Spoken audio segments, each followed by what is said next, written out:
Madame, monsieur, bonsoir. Merci de nous rejoindre pour le 19-20. Aurait-on trouvé la potion magique pour les moteurs de voitures à Calais? Une famille d'irréductibles inventeurs a mis au point un produit qui réduit pollution et consommation tout en augmentant la longévité de la mécanique.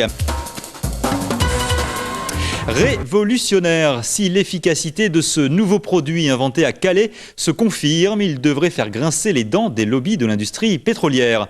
Quelques centilitres de cette potion mélangée à l'huile de votre moteur de voiture améliorerait sa longévité et diminuerait fortement consommation de carburant et pollution. Yvain Raffroidi, Hugues Perret.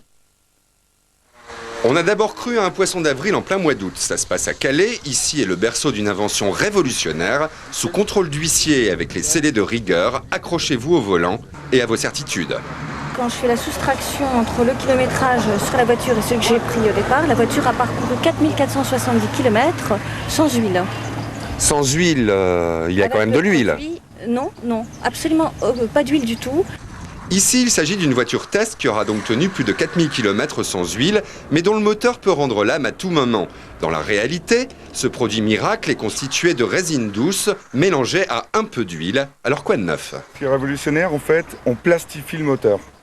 Ça veut dire que tout ce qui était usure avant métal contre métal n'existe plus. On plastifie complètement le moteur de Monsieur Tout-le-Monde. Mais ça ne remplace pas l'huile. Ça ne remplace pas l'huile, c'est un complément à l'huile. Ça traite le moteur et non l'huile.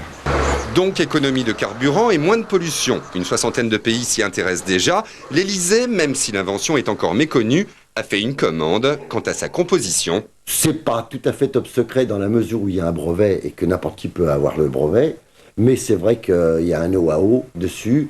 Un know-how. Un savoir-faire, oui, un savoir-faire qui fait que tout le monde ne peut pas le refaire, voilà. Sinon, on aurait été sans doute copié depuis bien longtemps.